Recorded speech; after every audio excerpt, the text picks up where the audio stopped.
Assalamualaikum warahmatullahi wabarakatuh. Pemirsa Radar TV yang dirahmati Allah, senang sekali di bulan Ramadan 1440 Hijriah ini saya Menil Wita dapat berjumpa kembali dengan Anda dalam acara Mutiara Muslimah Cinta Islam Bicara. Nah, acara ini terselenggara atas kerjasama Radar TV Lampung dengan Muslimah Cinta Islam yang disiarkan secara langsung sejak hari Senin sampai Sabtu pukul 10 sampai 11 waktu Indonesia Barat.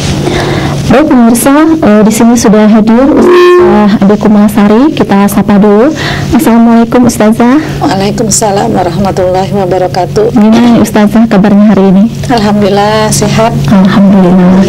Baik pemirsa yang dirahmati Allah, pada kesempatan ini kita akan membahas sebuah tema yang sangat menarik, yaitu bekerja, rezeki, dan tawakal. Baik Ustazah, sebagaimana kita lihat dari dulu sampai sekarang orang itu berlomba-lomba untuk mengais rezeki, berlomba-lomba untuk mencari rezeki, pergi pagi pulang sore, bahkan ada yang sampai pulang larut malam. Nah, itu istilahnya mengais rezeki dalam rangka mencari sesuap nasi. Nah, kita ingin tahu nih Ustazah, sebenarnya makna rezeki itu apa? Baik Mbak Wita dan pemirsa Radar TV yang dirahmati Allah, Assalamualaikum warahmatullahi wabarakatuh. Waalaikumsalam. Alhamdulillahirrabbilalamin. Assalatu wassalamu ala asrafil anbiya'i wal mursalin wa ala alihi wa ashabihi ajma'in, amma ba'du. Rezeki itu sesuatu yang selalu menjadi teka-teki pada diri kita semua, dan tidak jarang kita punya pemahaman yang kurang pas tentang konsep rezeki yang sebenarnya. Kalau dari merujuk apa sih yang dimaksud dengan rezeki, itu berasal dari bahasa Arab, akar katanya rozako. Jadi rozako yarzuku rizqon. Jadi artinya adalah padanannya adalah a'ta yu'ti i'to'an, yaitu pemberian. Jadi kalau secara istilah, rezeki itu adalah semua apapun yang kita peroleh, yang diberikan oleh Allah kepada manusia, yang itu bisa dimanfaatkan maupun tidak dimanfaatkan, itu adalah rezeki. Jadi kalau kita lihat dari definisi ini, jadi cakupan rezeki itu bukan hanya materi, tetapi semua pemberian Allah. Semua apa yang kita dapatkan itu adalah rezeki, baik itu harta, itu juga rezeki, tetapi yang bukan harta, yang bukan materi juga rezeki. Misalnya kesehatan, ilmu, kecantikan, kejelekan, sakit, pertemanan, persaudaraan, cinta, kasih sayang, anak, jodoh, itu juga semua adalah rezeki dari Allah. Nah, hanya banyak orang yang menganggap rezeki itu semata-mata harta. Nah, ketika orang memandang rezeki itu semata-mata harta, kemudian orang banyak salah di dalam mensikapinya. Misalnya begini, ketika dia tidak punya harta yang cukup, nah misalnya seadanya saja, kemudian dia mengatakan, ya rezeki saya tidak ada gitu. Padahal sesungguhnya kesehatan itu juga rezeki. Betapa banyak orang yang rumahnya mentereng, kemudian mobilnya banyak, tetapi kemudian dia sakit gitu. Nah, sementara kita tidak punya harta, rezeki harta kita sedikit gitu, tetapi kita dikasih rezeki sehat oleh Allah yang luar biasa. Nah, yang kemudian kita lupa mensyukurinya karena kita menganggap rezeki itu hanya materi, kemudian kita merasa kita tidak dikasih rezeki oleh Allah. Atau misalnya kita punya anak, punya saudara yang menyayangi kita, walaupun secara materi kita tidak punya harta. Nah, kemudian kita harus menyadari bahwa memang secara materi saya tidak punya harta, tetapi secara non materi saya punya keluarga, punya anak, punya suami yang mencintai kita, yang menyayangi kita, itu adalah rezeki. Nah, inilah yang kemudian yang saya pikir kita harus memperbaiki ya, frame atau konsep kita tentang rezeki, yang itu tidak hanya sekali lagi semata-mata harta. Bahkan sakit pun juga rezeki. Banyak orang menganggap sakit itu tidak rezeki. Sakit itu juga rezeki. Bahkan kebodohan itu juga rezeki. Jadi rezeki itu bukan hanya hal yang baik-baik saja, yang buruk-buruk itu juga rezeki. Kadang di dalam sakit itu ada kebaikan buat kita. Kadang juga di dalam kebodohan ada orang yang dia itu kemudian lama nangkapnya, lama mencernanya. Itu adalah rezeki yang yang diberi oleh Allah kepada dia adalah lama nangkapnya, lama menghafalnya, tetapi mungkin di balik itu ada kebaikan begitu loh, ataupun memang ada keburukan. Tetapi yang jelas pada intinya semua apapun yang kita peroleh atau yang kita terima, yang diberikan oleh Allah kepada kita, itu adalah rezeki. Nah, tinggal berikutnya adalah kemudian bagaimana kita memahami rezeki ini dengan tepat dan baik, sehingga kita juga bisa mensikapinya dengan baik. Pemirsa Radar TV yang dirahmati Allah, berkaitan dengan rezeki ini ada beberapa hal yang harus kita luruskan. Pertama adalah banyak orang menganggap rezeki itu erat kaitannya dengan jabatan, kedudukan, dan pendidikan. Nah, sehingga karena orang menganggap kalau semakin tinggi jabatan, nanti kan gajinya semakin tinggi juga, kemudian berarti rezekinya juga semakin banyak, atau kedudukannya semakin tinggi di tengah masyarakat, juga rezekinya menjadi lebih banyak. Atau pendidikan, misalnya S1, S2, S3, semakin tinggi tingkat pendidikan, maka semakin banyak juga rezeki. Itulah sebabnya kita sering melihat di tengah-tengah masyarakat, mungkin entah di kampung atau di kota, itu masyarakat suka bilang, ibu biasanya atau ayah menasihati kepada anaknya, nak, sekolah yang tinggi ya, gitu loh, supaya nanti rezekimu banyak, nggak kayak bapak cuman lulusan SD, petani, rezekinya cuma segini-segini saja, gitu loh. Nah, ini tergambar bahwa seolah-olah rezeki itu erat kaitannya dengan tingkat pendidikan. Semakin tinggi tingkat pendidikan, semakin banyak rezekinya. Nah, ini adalah pemahaman yang salah, gitu loh. Kenapa? Tadi beranjak dari yang pertama, yaitu bahwa rezeki itu adalah materi semata, kemudian orang berusaha untuk mencari sekolah setinggi-tingginya dengan harapan nanti dapat rezeki sebanyak-banyaknya, yang mana rezeki yang dipandang itu adalah harta, gitu loh. Nah, sehingga ketika orang itu sudah sekolah setinggi-tingginya, kemudian dia mendapatkan harta itu, dia berhenti untuk menuntut ilmu. Karena apa? Karena dia memandang rezeki itu erat kaitannya dengan pendidikan. Setelah didapat rezeki dan materi itu, dia berhenti menuntut ilmu. Padahal di dalam Islam, orang menuntut ilmu itu bukan untuk mendapatkan rezeki dalam artian harta, tetapi orang menuntut ilmu itu adalah dalam rangka untuk mendapatkan peningkatan dalam cara berpikir, dalam cara bersikap, kemudian memberikan manfaat kepada diri dan kepada orang banyak dari ilmu yang dia raih. Sehingga walaupun dia misalnya dengan tingginya sekolahnya dia mendapatkan harta yang berlimpah, dia tidak akan pernah berhenti untuk menuntut ilmu. Nah, begitu yang seharusnya di dalam Islam. Demikian juga kalau memahami konsep semakin tinggi kedudukan berarti semakin banyak rezeki, tidak juga. Karena apa? Karena banyak orang yang dia tidak punya jabatan apa-apa, atau bahkan ada yang bawahan yang itu walaupun gajinya lebih rendah dari manajernya, tetapi juga rezekinya lebih banyak daripada manajernya, baik itu dalam bentuk materi maupun non-materi. Misalnya manajernya bisa punya mobil, tapi bawahannya mobilnya lebih bagus misalnya daripada manajernya. Ya, ini menunjukkan bahwa rezeki itu tidak erat kaitannya dengan pangkat dan jabatan, tetapi rezeki itu nanti kaitannya dengan apa? Kaitannya itu adalah dengan pemberian Allah. Karena ada orang yang tidak punya jabatan apa-apa di tengah masyarakat, orang tidak sekolah tinggi di tengah masyarakat, tetapi dia dikasih rezeki harta yang banyak, yang berlimpah. Dia punya mall, dia punya pesawat, dia punya apa? Karena mungkin itu adalah warisan orang tuanya misalnya, atau dia usaha apa misalnya. Nah, inilah macam-macam persoalan rezeki yang harus kita luruskan konsep atau pemahamannya di tengah-tengah masyarakat. Jika kita menganggap rezeki itu sangat erat kaitannya dengan pangkat dan jabatan, sangat erat kaitannya dengan pendidikan, maka tentu kita tidak akan pernah melihat ada orang yang gelarnya doktor. Kemarin saya nonton di TV, ada gelarnya doktor malah jadi pemulung, gitu. Tentu tidak akan melihat. Atau kita tidak akan melihat bahwa ada yang lulusan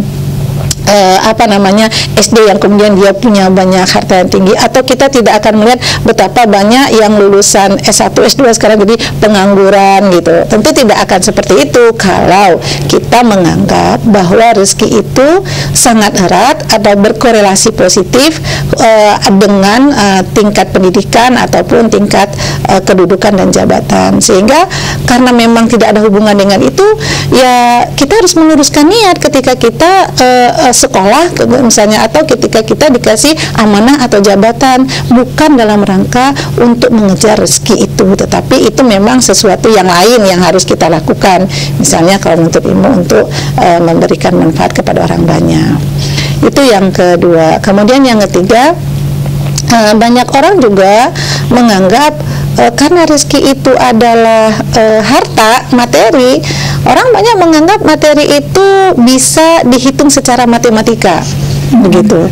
Jadi kalau seandainya rezekinya misalnya sudahlah dia menganggap rezeki itu adalah harta saja, jadi dia dapat gaji misalnya 2 juta sebulan, dia menganggap rezeki dia 2 juta. Nanti kalau saya menikah, berarti nanti 2 juta dibagi 2, jadi dia rezekinya tinggal 1 juta. Nanti kalau dia punya anak, 2 jutanya dibagi 3, rezekinya menjadi 700.000, anaknya 2, rezekinya tinggal 500.000. Ini adalah pemahaman yang salah. Karena apa? Rezeki itu tidak bisa dihitung dengan matematika. Meskipun kita kemudian menikah, bukan kita yang memberi istri kita rezeki, bukan kita yang memberi anak kita rezeki. Bahkan ini langsung disampaikan oleh Allah, diperingatkan oleh Allah di dalam Al-Quran, yang mengatakan a'udzubillahi minasyaitonirrajim, bismillahirrahmanirrahim, wala taqtulu auladakum ya khasyata imlaq, janganlah kalian membunuh anak-anak kalian karena kalian takut kelaparan. Nahnu narzuquhum wa iyyakum, kamilah yang memberi mereka rezeki dan juga kalian. Nah, ini menunjukkan yang memberi rezeki itu adalah Allah, bukan apa yang ada pada kita. Itulah kita yang memberikan rezeki kepada orang lain. Sehingga dengan perhitungan matematika itu, kemudian ada orang yang kemudian saya nggak mau menikah lah, karena apa? Gaji saya masih 2 juta. Dihitung pakai matematika yang seperti tadi, sehingga akhirnya dia kemudian merelakan dirinya, walaupun dia sudah punya keinginan yang kuat untuk menikah, kemudian dia merelakan dirinya untuk tidak menikah, tetapi kemudian berada di dalam dosa yang terus menerus gitu loh, demi menunggu rezeki dalam pengertian materinya, gajinya naik dan naik. Nah, ini adalah sesuatu yang tidak tepat, saya pikir. Baik pemirsa Radar TV yang dirahmati Allah, jangan kemana-mana dulu karena kita akan kembali lagi setelah jeda berikut.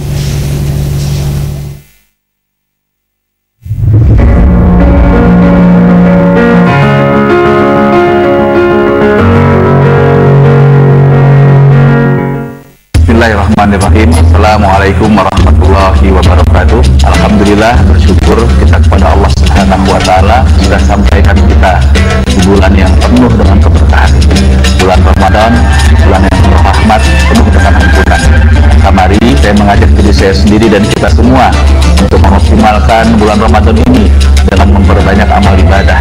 Mudah-mudahan di bulan Ramadan ini Allah Subhanahu wa Ta'ala berikan keberkahan kepada kita semua, dan saya mengucapkan selamat menunaikan ibadah puasa. Taqabbalallahu minna wa minkum, minna wa minkum taqabbal ya karim. Semoga Allah Subhanahu wa Ta'ala berikan keberkahan dan terima amal ibadah kita. Assalamualaikum warahmatullahi wabarakatuh. Menang nih. Menang, malu. Daripada malu, makan sarimi yuk. Sarimi goreng kremes, kremesnya deras. Sarimi, susah senang, enaknya bareng. Menang nih.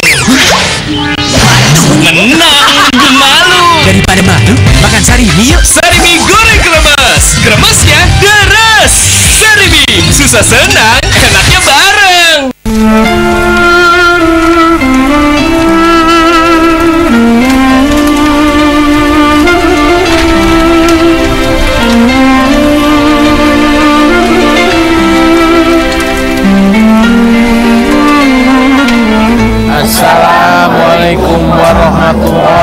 wabarakatuh. Tasipun.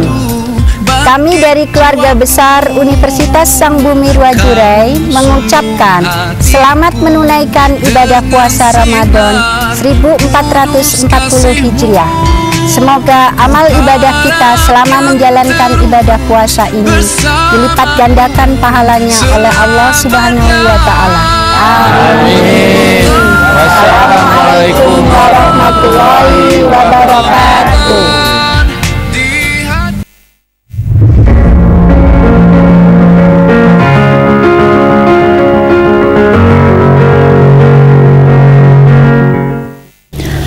Pemirsa Radio TV yang dirahmati Allah, kembali lagi bersama saya Menelwita bersama Ustazah Ade Kumalasari dalam acara Mutiara yang disiarkan secara langsung setiap hari Senin sampai Jumat jam 10 sampai 11 waktu Indonesia Barat. Baik, tadi sudah dijelaskan ya Ustazah bahwasanya rezeki itu sebenarnya bukan harta saja gitu ya. Betul. Tetapi nggak bisa kita pikirin ya Ustazah bahwa di tengah-tengah masyarakat itu mereka masih memahami bahwa rezeki itu semata-mata harta, sehingga mereka menyekolahkan anak tinggi-tinggi diharapkan agar nanti bekerja mencari harta sebanyak-banyaknya bisa ngasih ke orang tua gitu ya.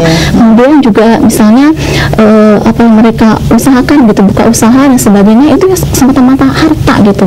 Sehingga nanti kedudukannya juga dilihatnya dari sisi harta. Nah itu bagaimana menurut Ustazah? Iya, baik. Ya, itu memang fitrahnya manusia begitu ya. Manusia itu punya naluri ingin dihargai oleh orang lain, punya naluri ingin dimuliakan, dan biasanya manusia itu akan menilai orang lain standarnya ya selalu tadi harta, pangkat, dan kedudukan biasanya. Nah, oleh karena penilaian manusia yang menilai kemuliaan itu dari harta, pangkat, dan kedudukan itulah kemudian orang yang menganggap bahwa dengan harta itu dia mulia dan harta itu bisa didapat dengan pangkat, harta itu didapat dengan pendidikan, maka kemudian dia mencapai itu semua demi harta.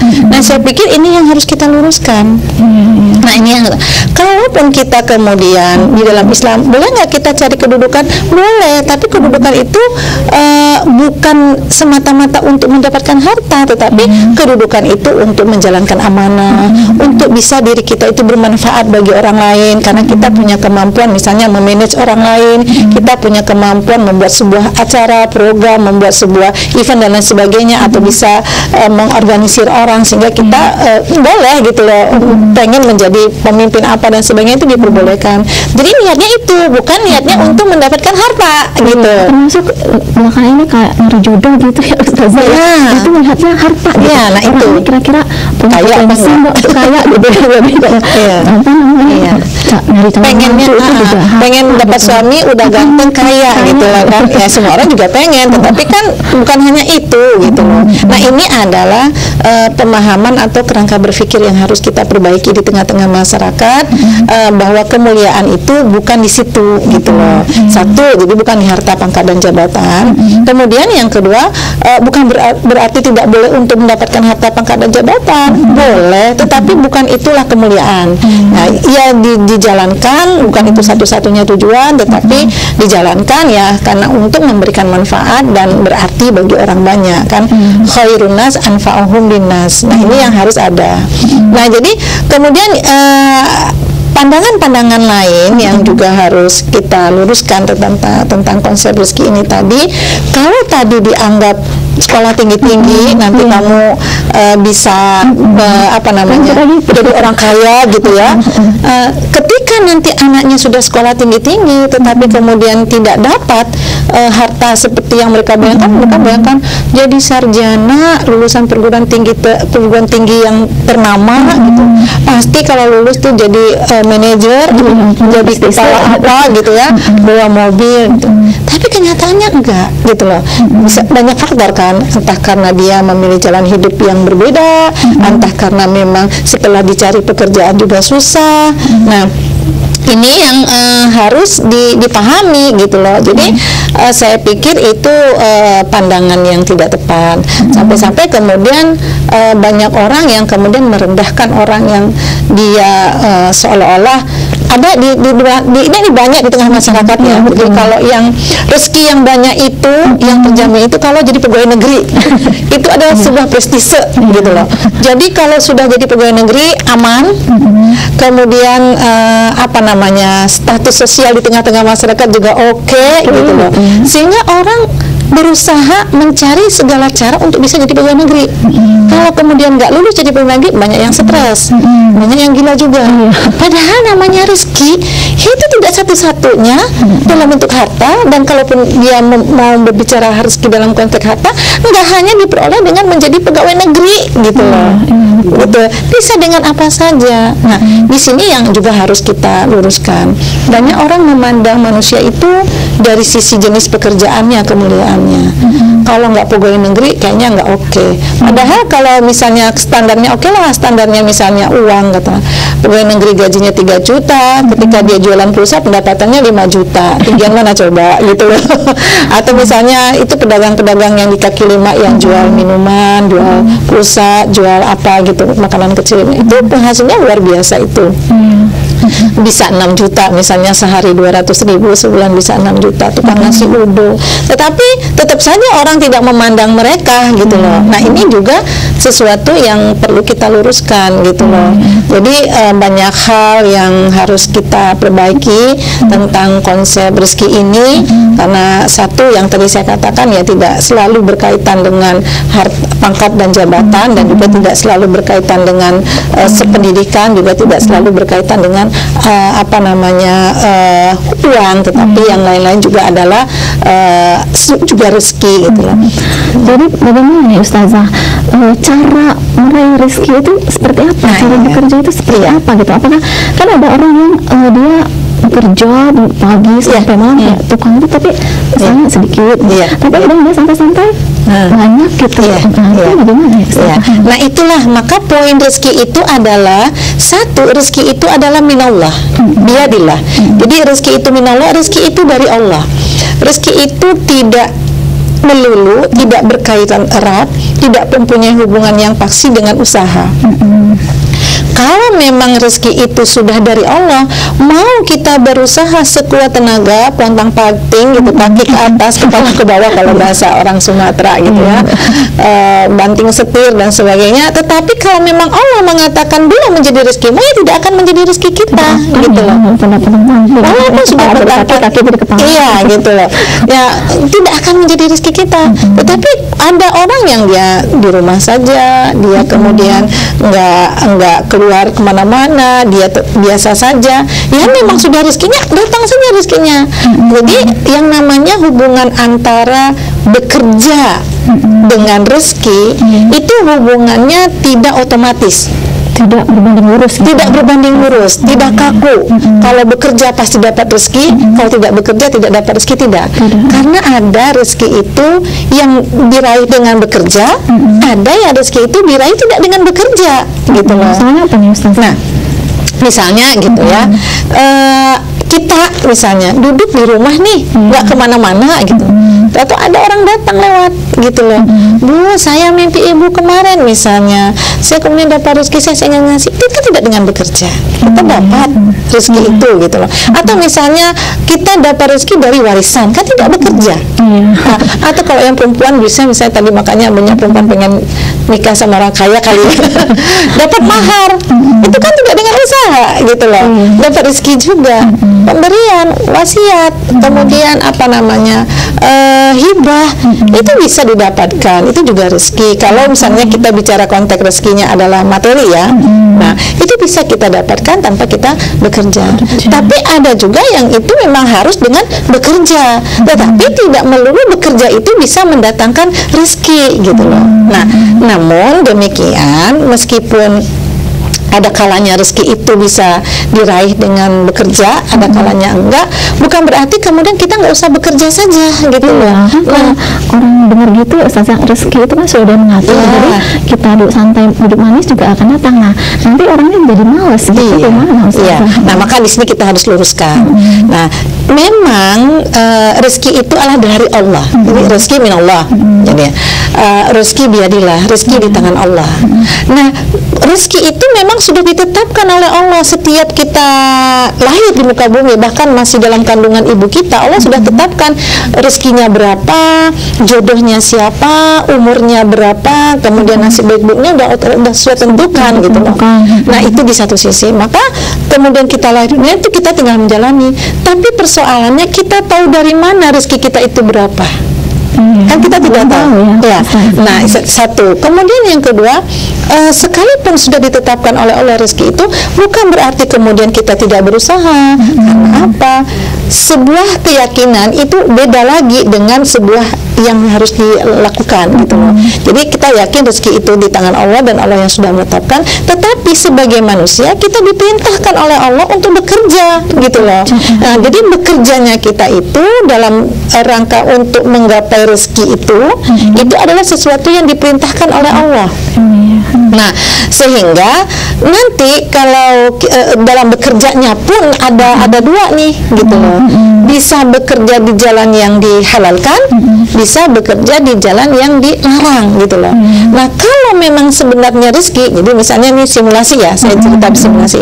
Misalnya kalau kamu itu sudah ditakdirkan oleh Allah dalam 1 minggu ini gitu, dapat uang 1 juta, maka uang 1 juta itu pasti akan sampai ke tanganmu. Cuman kondisi sampainya itu dengan 3 kemungkinan. Satu, bisa saja kamu akan bisa saja kamu bekerja di jalan yang dihalalkan oleh Allah, berusaha gitu loh di jalan yang dihalalkan oleh, kemudian ya Allah kasih rezeki itu karena memang itu sudah jatahmu. Satu. Kemudian yang kedua, bisa saja kamu tidak bekerja, tidak ngapa-ngapain di rumah aja, tapi karena itu sudah ditetapkan oleh Allah rezekimu 1 juta akan sampai kepadamu, akan ada saja jalannya rezeki yang 1 juta itu sampai kepadamu. Kemudian yang ketiga, bisa saja kamu berusaha tetapi dengan cara yang tidak halal, misalnya maling, misalnya korupsi, gitu loh, ngerampok, nipu misalnya karena butuh uang 1 juta, sehingga ya kamu melakukan upaya itu sehingga dapatlah uang yang 1 juta itu. Ya semuanya itu ada rezeki. Baik yang caranya enggak jujur, makanya rezeki itu halal itu rezeki, haram itu juga rezeki. Nanti yang membedakannya adalah kalau dia mendapatkan rezeki dengan cara yang halal, berarti rezekinya dapat, kemudian plus dapat pahala. Satu. Nah, kalau dia tidak berusaha, rezekinya dapat, tapi dia nggak dapat pahala, 0 nilainya. Terus kalau dia berusaha dengan cara yang haram, rezekinya dapat, tetapi dia dapat dosa, nilainya minus 1. Nah, oleh karena itu seorang muslim dia harus memahami konsep ini. Minimal dia tidak melakukan upaya yang dilarang syariat agar rezeki itu datang kepada dia, tetapi dia berusaha sekuat tenaga agar rezeki itu dapat, pahala itu juga dapat. Gitu. Nah, ini yang harus kita jeda iklan sebentar ya. Pemirsa Radar TV yang dirahmati Allah, jangan kemana-mana dulu karena kita akan kembali lagi setelah jeda berikut.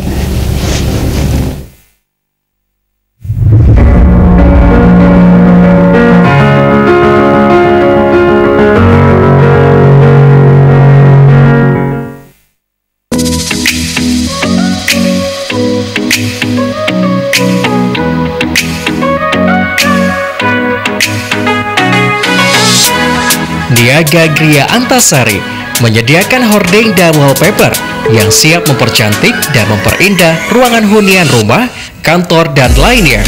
Tersedia berbagai motif dan desain modern yang terbaik dan berkelas dengan harga terjangkau.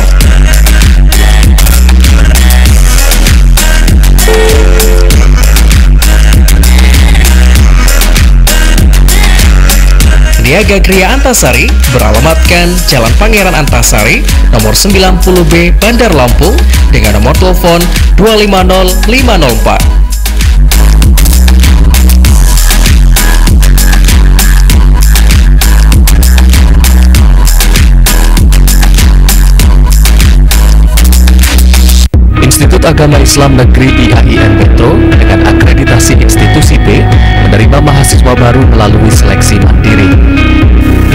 Menjadi perguruan tinggi keagamaan Islam yang unggul dalam sosio-eko-teknopreneurship, berlandaskan nilai-nilai keislaman dan keindonesiaan, merupakan visi Institut Agama Islam Negeri Metro Lampung. Dengan visi tersebut, kami siap membentuk putra-putri bangsa menjadi sarjana yang inovatif, humanis, dan mandiri melalui berbagai program dan manajemen yang berkualitas. Saat ini IAIN Metro memiliki 4 fakultas. Yang pertama adalah Fakultas Tarbiyah dan Ilmu Keguruan. Yang kedua, Fakultas Syariah. Yang ketiga, Fakultas Ekonomi dan Bisnis Islam.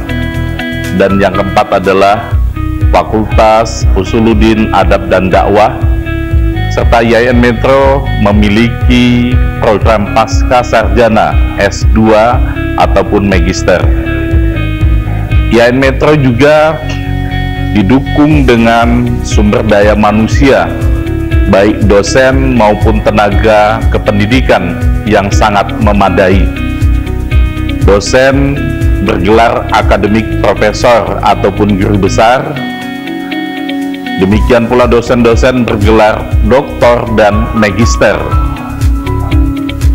IAIN Metro dilengkapi dengan pembelajaran yang multimedia, ruang kuliah, perpustakaan dan laboratorium yang representatif, serta sarana pengembangan bakat dan minat mahasiswa. Mari bergabung dengan IAIN Metro. Bersama-sama kita membentuk generasi muda yang islami, yang mandiri dan berkarakter. IAIN Metro, kampus pilihanku.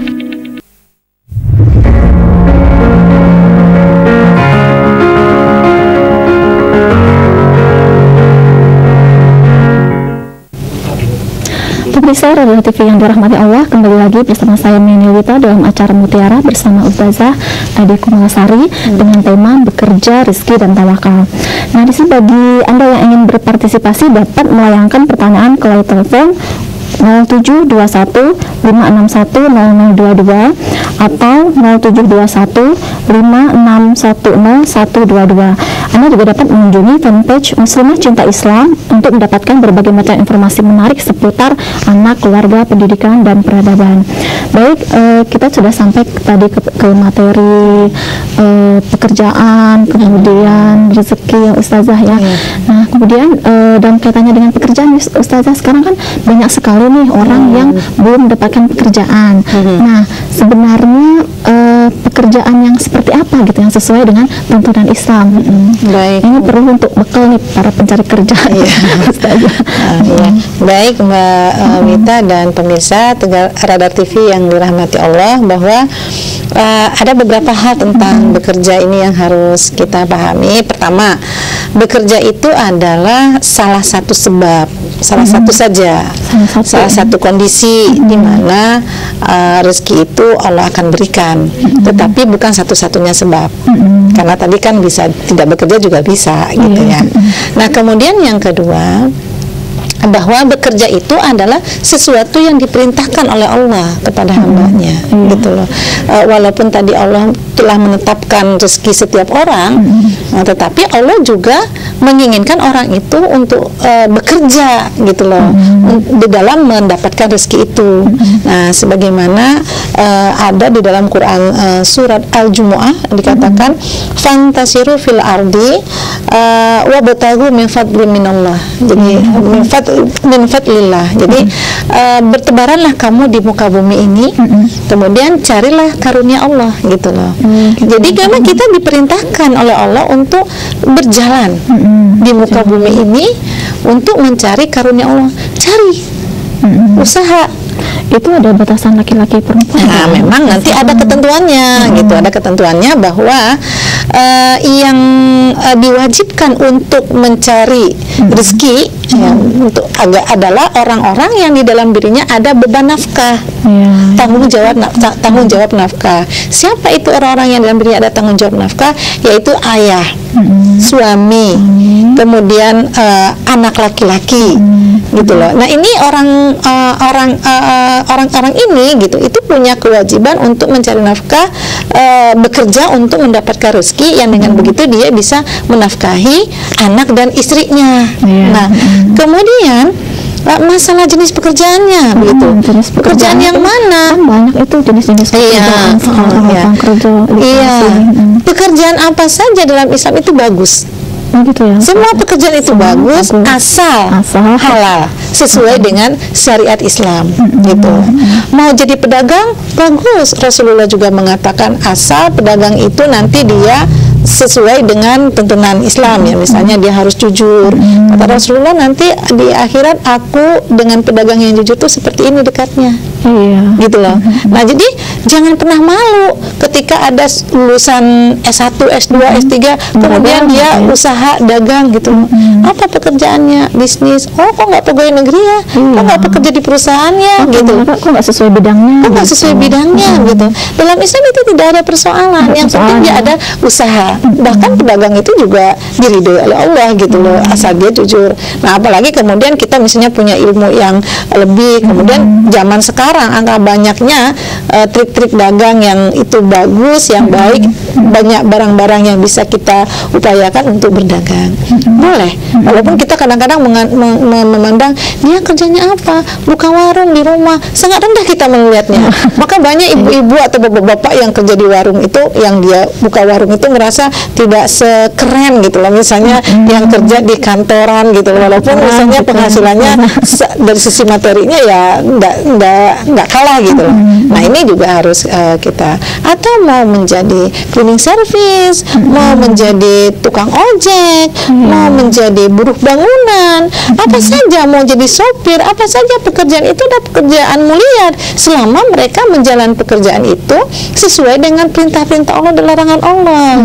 Misalnya disiplin, tepat waktu, tidak menipu orang, tidak kemudian tidak mencuri dan lain sebagainya yang terlarang dalam Islam, tidak berkhianat misalnya. Itu adalah pekerjaan yang mulia. Yang terkadang orang melihatnya itu. Nah itulah karena kita selalu menjadikan standar penilaian itu adalah manusia, sehingga ada orang yang dia menahan dirinya tidak mau bekerja, menelantarkan pemenuhan kebutuhan anak istrinya demi dia ingin mendapatkan pekerjaan yang dia inginkan, yaitu jadi pegawai apa, atau jadi di perusahaan apa, jadi mandor apa gitu loh. Sementara di depan mata anak sudah menuntut untuk dipenuhi makannya, pakaiannya, kesehatannya, demikian juga istri gitu. Dia menelantarkan kewajiban itu gitu loh. Yang akhirnya kemudian mau nggak mau, kadang-kadang seorang istri karena dia tidak tega ngeliat anaknya, akhirnya dia juga mengambil alih akhirnya, atau setidaknya dia membantu. Tetapi kemudian sang suami tadi karena konsep atau frame kerangka berpikir dia tentang rezeki itu salah, tentang konsep dia tentang bekerja itu juga salah, akhirnya dia kehilangan kewibawaan, kehilangan harga diri yang harusnya dia bekerja apapun lah. Bahkan Rasulullah itu pernah mencium tangan tukang kayu, gitu loh. Ya, jadi perintah bekerja ini luar biasa. Itu juga mulia. Iya, mulia gitu. Jadi kita jangan menganggap itu rendah gitu.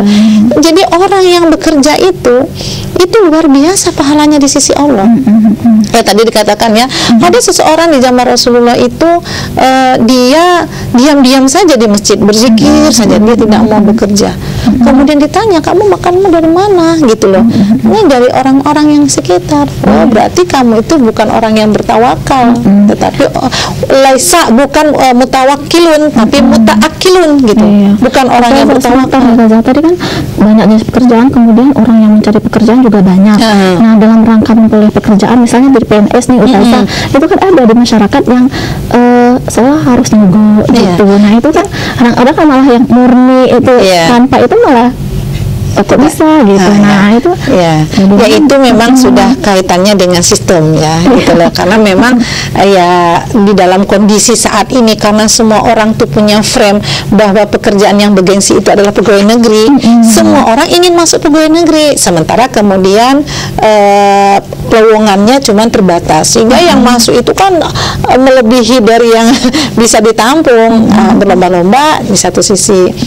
Di sisi lain juga karena masyarakat ini banyak memandang ya kemuliaan itu di harta, semua peluang itu diambil untuk bisa mendapatkan harta juga, sehingga dimanfaatkan untuk melakukan hal-hal yang terlarang, yaitu ya sogot menyogok dan lain sebagainya, suap. Kemudian jadi ya si orang yang memberikan suap itu dia tergiur harta di jalan yang diharamkan, si orang yang memberikan suap juga dia tergiur harta juga dengan jalan yang diharamkan gitu loh. Padahal sudahlah berdosa, itu dosa ya, dosa. Sudahlah dia berdosa. Kalau kita berpikir secara logika saja, dia harus mengeluarkan uang 200 juta untuk jadi pegawai negeri sekian, ratusan juta gitu loh. Sudahlah itu dosa. Kan kalau dipakai untuk bisnis itu juga lebih baik gitu loh. Bisa lebih dari itu barangkali ya, walaupun itu kemudian Allah yang menentukan rezeki. Nah, ini frame yang harus kita luruskan gitu. Jadi ya jangan malu dalam hal pekerjaan apa saja. Yang penting itu sepanjang pekerjaan itu halal gitu loh. Dan kita juga tidak boleh, dari sisi kita tidak boleh minder dengan pekerjaan itu. Dari sisi kita sebagai orang lain yang menilai, kita juga jangan merendahkan orang lain gitu loh. Selagi itu halal, mau tukang parkir juga nggak masalah gitu loh. Nah, ini yang harus kita perbaiki. Justru yang jadi persoalan itu ketika orang menilai orang lain itu dari sisi jenis pekerjaan. Inilah yang kemudian banyak membuat orang itu malas menggerakkan tulang-tulangnya, gitu loh, malas berkreatif, gitu loh, karena selalu menganggap yang lebih mulia itu adalah yang bekerja di titik-titik tertentu atau di tempat-tempat tertentu. Nah, saya pikir ini yang harus diperbaiki. Bagi yang dia punya tanggung jawab nafkah tadi, nah sebaiknya sadarlah dari sekarang gitu loh, bahwa anak istrimu itu membutuhkan tanggung jawab, membutuhkan nafkah. Ini ustazah ya, itu masyarakat itu yang bekerja itu malah istrinya, suaminya malah di rumah masak, masuk anak. Jadi terjadi pertukaran peran, pertukaran tanggung jawab begitu loh. Nah, jadi terkait dengan bekerja, jadi saya ya bukan berarti istri tidak boleh bekerja, ya boleh istri itu bekerja, silahkan sepanjang dia bekerja tadi ya sesuai dengan syariat, tidak mengabaikan misalnya fungsinya sebagai ibu dan pengatur rumah tangga, kemudian dia tidak berkholwat, tidak membuka aurat, tidak mengeksploitasi diri, tidak menghabiskan waktu dan seterusnya, yang itu menjadi dia pengabaian. Kemudian juga pekerjaan juga tidak harus yang di meja gitu loh, dengan tampilan yang lain sebagainya. Nah, ini yang harus kita pahami terkait hubungannya dengan bekerja. Kemudian ini nih ustazah nih, ada juga nih di tengah masyarakat itu mereka itu yang malas bekerja karena alasannya kita bertawakal kepada Allah. Nah, itu bagaimana menurut pandangan Islam? Berkaitannya dengan apa bekerja dengan tawakal itu gimana tuh hubungannya, seperti apa? Baik.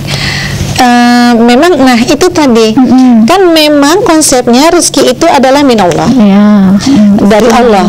Bahkan rezeki itu adalah biyadillah, di tangan Allah. Nah, kemudian oleh karena itulah kalau kita ingin mendapatkan rezeki, selain kita bekerja, yang diperintahkan itu adalah bagaimana kita mendekatkan diri kepada Allah. Jadi nanti sebelum kita membahas ketawakal ya, jadi harus punya pemahaman yang punya rezeki itu Allah, dari Allah, dan ada di tangan Allah. Maka yang harus kita lakukan apa? Kejar Allah, dekatkan diri kepada Allah, karena Allah yang punya. Kalau kita sudah mendekatkan diri kepada Allah, mendapatkan cintanya Allah, apa sih yang nggak Allah kasih? Semua Allah pasti akan kasih. Nah, tapi kan persoalannya bukan berarti kita mendekatkan diri kepada Allah, kemudian kita melepaskan upaya. Gitu. Sebentar, mohon maaf Ustazah, kita ada iklan dulu. Baik pemirsa Radar TV yang dirahmati Allah, jangan kemana-mana dulu karena kita akan kembali lagi setelah jeda berikut.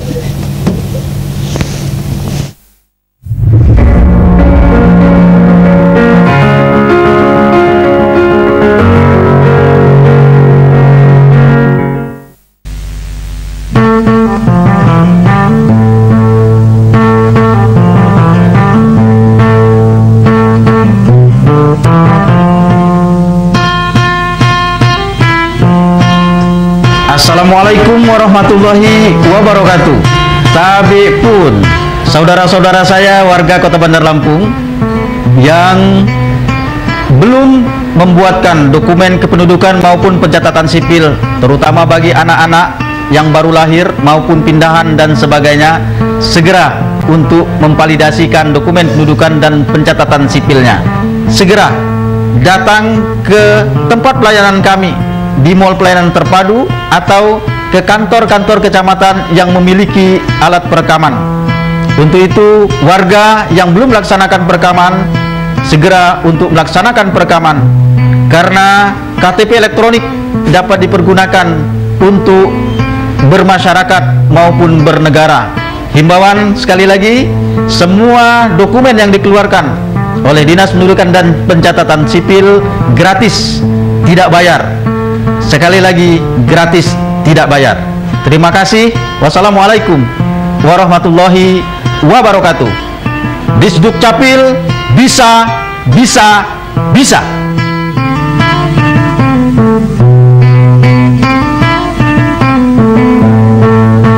Assalamualaikum ya akhi ya ukhti. Assalamualaikum ya akhi ya ukhti. Menjadikan mahasiswa yang berkarakter, berintegritas merupakan komitmen dari Fakultas Ekonomi dan Bisnis Universitas Lampung. Senyum, sapa, salam, dan silaturahmi adalah budaya di dalam keluarga Fakultas Ekonomi dan Bisnis Universitas Lampung, sebagaimana dianjurkan dalam ajaran agama Islam. Senantiasa menjaga semangat adalah bagian dari kebutuhan kami di Fakultas Ekonomi dan Bisnis Universitas Lampung, terlebih di bulan suci Ramadan ini. Selamat menunaikan ibadah puasa 1440 Hijriah. Marhaban ya Ramadan.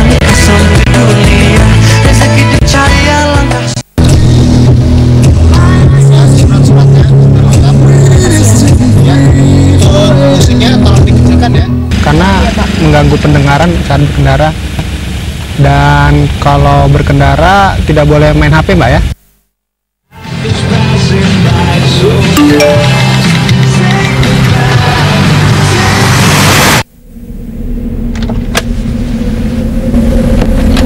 Kamu tahu nggak kalau kamu ada di jalur saya? Nggak tahu sama sekali. Kamu sama sekali nggak perhatiin. Kamu sambil chatting. Saya balas pesan. Saya khawatir karena saya belum sampai di rumah. Ya nggak apa-apa sih, tapi kan masih banyak waktu. Kamu masih bisa berhenti sejenak. Ada anak kecil di mobil saya. Kamu harusnya lebih konsentrasi. Maaf.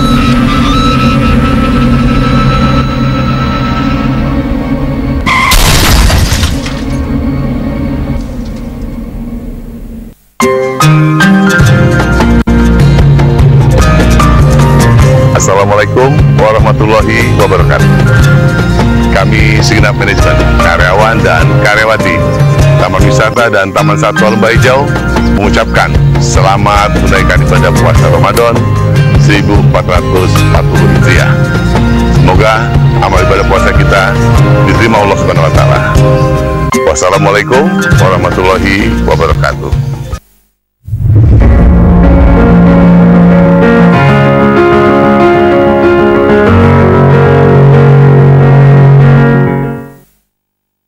Baik pemirsa Radar TV yang dirahmati Allah, kembali lagi bersama Mutiara dengan sini Ustazah Ade Kumalasari. Dan bagi Anda yang ingin berpartisipasi dapat melayangkan pertanyaan ke line telepon 072156100022 atau 072156100122. Dan Anda juga dapat mengunjungi fanpage Muslimah Cinta Islam Lampung untuk mendapatkan berbagai macam artikel dan informasi menarik seputar anak, pendidikan, dan generasi. Baik, di sini kita lanjutkan tadi perbincangan kita ya Ustazah. Tadi kita sudah sampai ke pembahasan tentang tawakal kaitannya dengan rezeki dan pekerjaan. Nah itu seperti apa ya Ustazah? Ya baik tadi ya. Jadi kalau banyak orang dengan alasan bertawakal kepada Allah kemudian dia tidak mau bekerja begitu ya. Nah ini yang harus kita luruskan.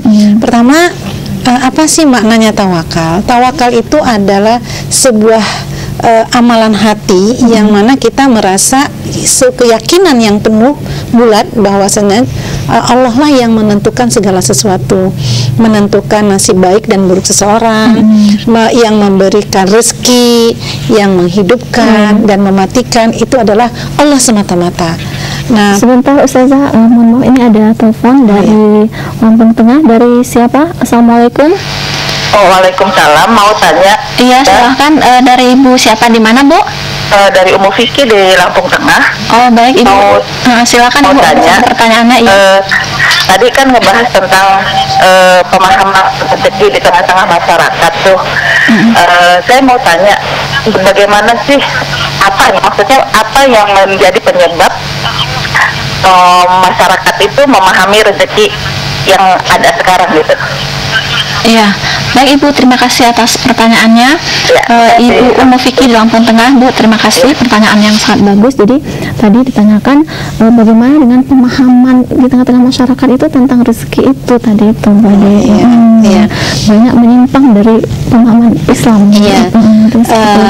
Iya, baik Ibu Vicky ya, di Lampung Tengah memang di masyarakat banyak menganggap rezeki itu hanya semata-mata materi, harta saja gitu loh. Mereka tidak menyadari bahwa kesehatan itu juga rezeki, ilmu itu juga rezeki, teman-teman itu juga rezeki, anak dan semuanya itu juga rezeki. Artinya rezeki itu tidak hanya semata-mata harta. Nah, kenapa ini ada di tengah-tengah masyarakat? Karena memang kita hidup di dalam masyarakat yang secara mayoritas itu materialistis, gitu loh, jauh dari agama. Agama itu tidak include dia di dalam kehidupan kita. Jadi yang lebih dominan itu di tengah-tengah masyarakat itu adalah cara berpikir materialistis gitu loh. Ini adalah ciri khas ciri khas sistem bukan sistem Islam atau sistem sekuler atau sistem kapitalisme yang menganggap segala-galanya itu adalah harta. Yang menganggap kebahagiaan itu harta, nilai manusia itu adalah harta, kemuliaan manusia itu adalah harta, sehingga orang hanya selalu memandang rezeki itu dari sisi harta. Kalau dia tidak dikasih harta, dia merasa tidak mendapatkan rezeki dari Allah. Bahkan dia merasa kalau dia tidak dikasih harta, dia dihinakan oleh Allah. Padahal sebetulnya ada tidaknya harta itu adalah ujian dari Allah. Tidak akan mungkin manusia itu dimuliakan hanya dengan banyaknya harta, dan juga tidak akan direndahkan hanya karena tidak punya harta. Pada hakikatnya gitu loh. Karena apa? Karena hakikatnya kemuliaan dan kehinaan manusia itu adalah karena ketaatan atau kemaksiatan yang ada di dalam dirinya. Nah, tetapi kan masyarakat kita, karena kita hidup tidak dengan aturan Islam, karena kita hidup dengan sistem yang jauh dari Islam, sekuler gitu loh, sehingga yang selalu mendominasi pemikiran masyarakat itu adalah materialisme, materialistis gitu loh. Menghalalkan segala macam sehingga menghalalkan padahal kemudian bisa saja banyaknya harta membuat orang itu menjadi hirna, misal ketika dia mendapatkan harta itu dengan cara yang terlarang, atau ketika dia mendapatkan harta dengan cara yang halal sekalipun, tetapi mengabaikan dia dari kewajiban-kewajiban yang lain, atau dia mendapatkan harta itu meskipun dengan jalan yang dihalalkan, meskipun tetap tidak mengabaikan kewajiban yang lain, tetapi niat dia mendapatkan harta itu adalah untuk kebanggaan diri. Nah, dalam Islam bukan kita tidak boleh menjadi kaya, bukan tidak boleh kita banyak harta, diperbolehkan gitu. Jadi harus jangan sampai salah paham juga ya. Diperbolehkan kita banyak harta, tetapi banyaknya harta itu bukan menjadi tujuan kita dan kemudian bukan menjadi kebanggaan bagi kita. Karena ada hadis Rasulullah SAW yang mengatakan seseorang yang menghabiskan waktunya untuk bekerja mendapatkan harta yang halal, kemudian dia dengan harta itu dia untuk membantu orang-orang, memenuhi kebutuhan orang-orang yang menjadi tanggung jawabnya dan membantu orang-orang di sekitarnya, maka nanti di hari kiamat dia akan bertemu dengan Allah sementara wajahnya indah bak bulan purnama. Nah, tetapi ada orang yang dia bekerja meskipun dia menahan diri dari yang diharamkan, artinya dia bekerja dengan jalan yang halal, tetapi dia mendapatkan itu dalam rangka kebanggaan di hadapan manusia, maka nanti di akhirat dia akan bertemu dengan Allah dalam keadaan hina. Nah, inilah yang membedakan gitu loh. Jadi bukan berarti kita tidak boleh kaya. Jadi sebenarnya dalam Islam juga boleh kita muslim itu kaya, mendapatkan berambisi mencari rezeki. Iya, boleh. Maksudnya nggak harus juga jadi orang miskin. Iya, jadi artinya saya bilang katakan tadi bahwa banyaknya harta belum tentu dimuliakan. Bisa saja dimuliakan, bisa juga tidak. Tergantung apakah kita kemudian harta itu dalam rangka memberikan manfaat bagi orang banyak, dalam rangka memenuhi kebutuhan keluarga, maka dengan banyaknya harta itu kita akan dimuliakan. Tetapi bisa juga dengan harta banyak itu kita dihinakan. Ketika kita satu menempuhnya di jalan yang diharamkan, atau sekalipun menempuhnya di jalan yang dihalalkan, tetapi niatnya untuk kebanggaan dan mendapatkan kedudukan di hadapan manusia, maka kita juga akan dihinakan dengan harta yang banyak itu, gitu loh. Demikian juga ketika kita disempitkan rezekinya oleh Allah, gitu, dalam pengertian hartanya disempitkan oleh Allah, maka bisa jadi itu menjadi penghinaan kepada kita ketika kita tidak bersabar, ketika kita tidak ridho dengan ketentuan Allah, gitu loh. Ketika kemudian kita menghujat Allah dengan keadaan itu, gitu loh. Atau bisa juga dengan disempitkan harta itu menjadi jalan kemuliaan bagi kita. Kenapa? Dengan begitu kita kemudian menjadi orang yang bersabar. Jadi katanya dengan tawakal tadi. Nah, kemudian kita menjadi orang yang ridho. Nah, kaitannya dengan tawakal itu adalah bahwa tadi saya katakan tawakal itu adalah amalan hati yang kita yakin bahwa sesungguhnya yang menentukan hidup mati seseorang itu adalah Allah, yang membuat orang itu selamat celaka itu adalah Allah, termasuk yang memberikan rezeki itu adalah Allah. Rezeki itu minallah dan biyadillah. Itu adalah amalan hati yang ada dalam diri kita. Tetapi ketawakalan sehingga kita menyerahkan semuanya kepada Allah. Tetapi bukan berarti keyakinan itu membuat kita kemudian tidak berusaha kalau kaitannya dengan bekerja.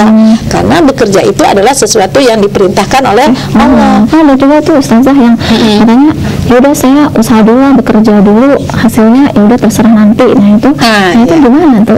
Nah, nanti kaitan antara bekerja dan tawakal sesungguhnya kita jangan mengkaitkan, gitu loh. Jangan mengkaitkan. Jadi tawakal itu sendiri amalan hati, bekerja itu sesuatu yang lain. Banyak orang menganggap bahwa bekerja dulu baru tawakal. Ada yang menganggap itu. Padahal sesungguhnya terbalik. Karena perintahnya di dalam Al-Quran itu adalah fa'idha azamta fatawakkal 'ala Allah. Jika kalian sudah berazam, maka bertawakallah kepada Allah. Apa yang dimaksud dengan azam? Azam itu adalah keinginan kuat, belum niat, sebelum niat. Sementara niat itu sebelum amal, ya kan? Jadi azam, niat, amal. Nah, sementara tawakal itu adalah setelah azam, sebelum niat, gitu loh. Maka yang seharusnya kita lakukan itu adalah kita berazam. Kita misalnya, saya mau keluar rumah hari ini untuk mencari rezeki, bekerja apa saja, itu azam.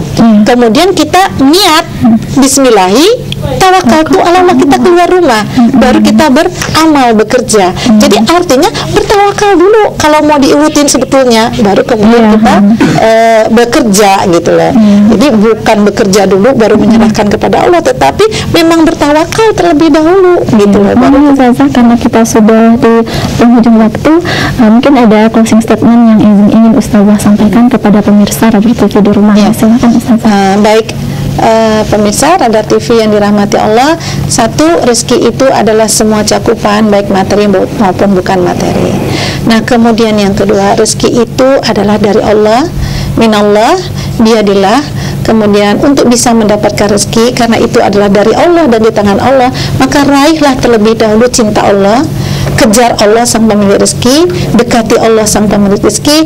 Maka apa yang tidak akan dikasih oleh Allah ketika hambanya telah meminta. Namun kemudian kita juga harus menyadari bahwa apapun kondisi kita ketika Allah telah menakdirkan rezeki kita sedikit ataupun banyak, maka kita harus menerima itu dengan penuh dengan kesabaran, keridhaan. Karena apa? Kita diperintahkan oleh Allah bertawakal, dalam artian meyakini semua ketentuan itu ada di tangan Allah Subhanahu wa Ta'ala. Namun demikian, bertawakal bukan berarti kita diam, tidak berusaha, tetapi kita tetap berusaha. Kuncinya adalah mendekatkan diri kepada Allah, bertakwa kepada Allah, berdoa kepada Allah, dan berusaha di jalan yang diridhoi oleh Allah. Semoga dengan pemahaman ini bisa memperbaiki keimanan kita dan sikap-sikap kita ke depan nantinya. Baik, terima kasih banyak Ustazah atas pemaparan materi yang sangat menyentuh ya di hati, dan semoga bisa kita aplikasikan dalam kehidupan. Baik pemirsa Radar TV yang dirahmati Allah, sayang sekali kita sudah sampai di penghujung acara dan kita harus mengakhiri perbincangan ini.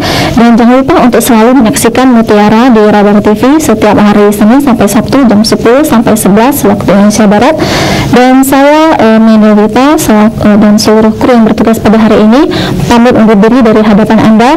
Terima kasih atas segala perhatian dan mohon maaf atas segala kekurangan. Muslimah cinta solehah, muslimah cinta Islam. Assalamualaikum warahmatullahi wabarakatuh. Waalaikumsalam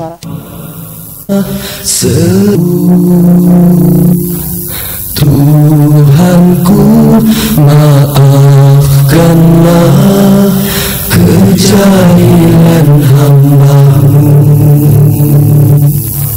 Bilakah diri ini kan kembali kepada fitrah sebenar? Pagiku ingat, petangku apa, begitulah silih berganti. Oh Tuhanku, Kau pimpinlah diri ini.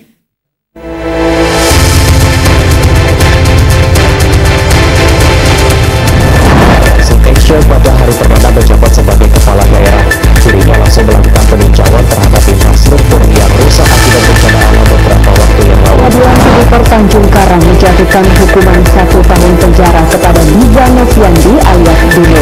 Terdakwa dinyatakan terbukti melakukan korupsi program bantuan kelengkapan sosial. Dua penghargaan tertinggi Info Kegiatan yang digelar Komisi Penyiaran Indonesia Daerah KPD Lampung. 2 anugerah terbaik kali ini kategori Provinsi berupa untuk program makan siang dan program ikan. Tahun baru, Polres Lampung Selatan bersama instansi terkait menggelar operasi kendaraan di jalan lintas Sumatera. Dalam operasi ini